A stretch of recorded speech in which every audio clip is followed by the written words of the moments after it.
Shalom saudara terkasih, hari ini Jumat 21 Januari 2022.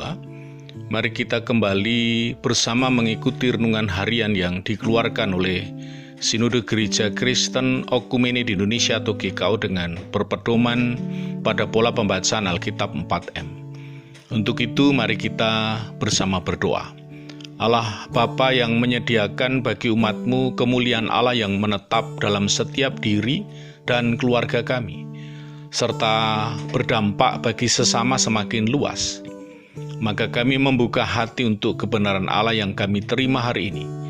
Dalam nama Tuhan Yesus, kami berdoa dan menerimanya. Amin.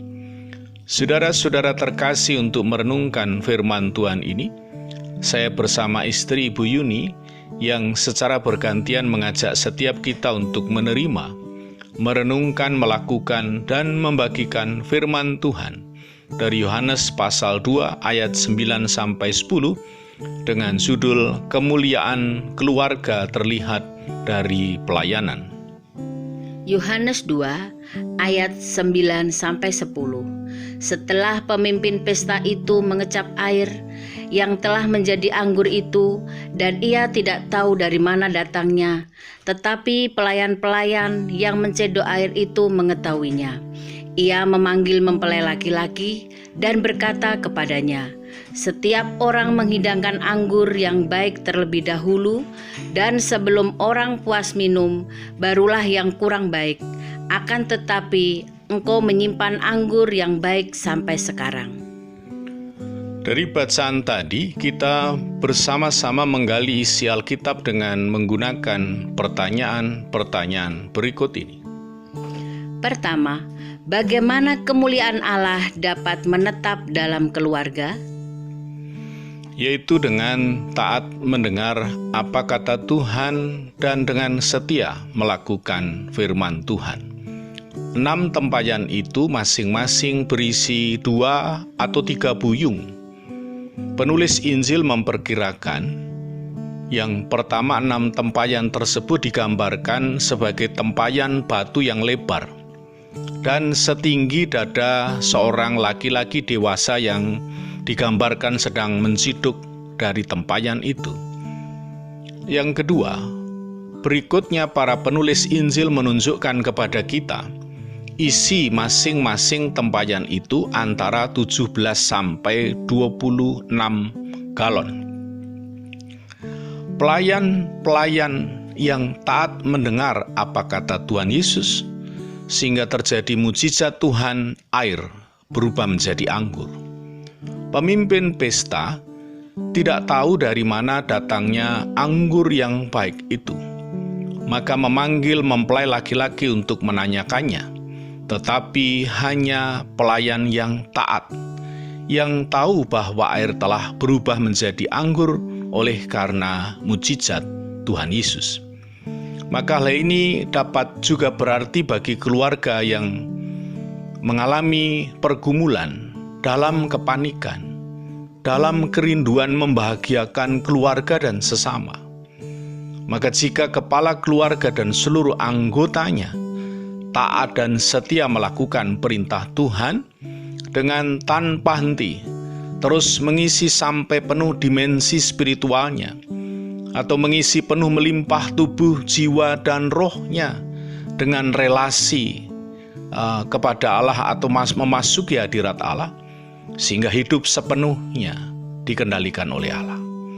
Maka kemuliaan Allah lebih lagi menetap dalam hidup kita, yang berdampak semakin luas dan besar bagi keluarga, bagi komunitas, dan sesama. Yang kedua, bagaimana kemuliaan Allah menetap dalam keluarga terlihat dalam pelayanan kita? Yaitu dengan setia dalam misi ilahi.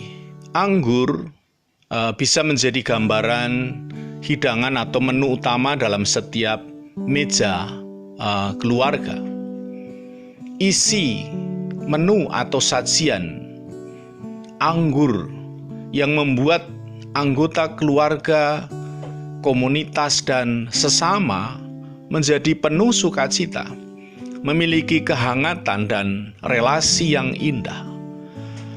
Keharmonisan relasi dengan Allah, hubungan indah dalam keluarga dan sesama, hanya diperoleh dari Tuhan Yesus yang telah memeteraikan dengan cawan penderitaan. Kemuliaan Allah menetap dalam keluarga, terlihat dalam pelayanannya, jika dengan setia kita yang pertama berpegang teguh dalam janji setia pernikahan Kristiani, tidak diceraikan manusia. Yang kedua, setia teguh dalam persahabatan, misal dalam semboyan komitmen satu kuku satu rasa. Ketiga, setia mewujudkan kualitas berharga seperti anggur bagi yang dilayani. Semboyannya melayani bukan apa yang saya mau, tetapi apa yang dikehendaki Tuhan. Yang keempat, setia umat diwujudkan dalam perhambaan melaksanakan misi ilahi.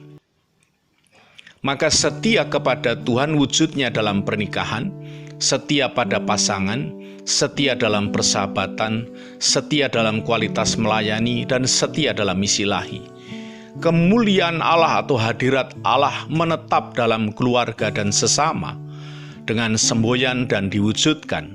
Tidak ada pelayanan yang hebat tanpa luka yang besar. Mencintai sampai terluka selalu menjadi magnet dan sendi bagi yang dilayani. Puji Tuhan. Maka berdasarkan firman Tuhan dan uraian pengajaran ini, apa yang menjadi komitmen kita selanjutnya? Umat percaya hendaknya berkomitmen. 1. Taat mendengar apa kata Tuhan dan dengan setia melakukan firman Tuhan. Yang kedua, taat dan setia melakukan perintah Tuhan, yaitu dengan tanpa henti terus mengisi sampai penuh dimensi spiritual kita, mengisi penuh melimpah tubuh, jiwa, dan roh dengan hadirat Allah, sehingga hidup sepenuhnya dikendalikan Allah. Dan yang ketiga, dengan setia dalam misi ilahi, yaitu berpegang teguh dalam janji setia pernikahan Kristiani, tidak diceraikan manusia, setia teguh dalam persahabatan, setia mewujudkan kualitas pelayanan bagi yang dilayani, melayani bukan apa yang saya mau, tetapi apa kehendak Tuhan, dan setia umat diwujudkan dalam perhambaan, mewujudkan misi ilahi. Amin. Mari kita bersama lakukan komitmen ini dengan memohon pimpinan dan kekuatan Roh Kudus dalam mewujudkannya. Untuk itu mari kita tutup satu kita dengan bersatu di dalam doa. Ya Allah, Bapa di surga, kami doakan firman-Mu jadi dalam kehidupan kami.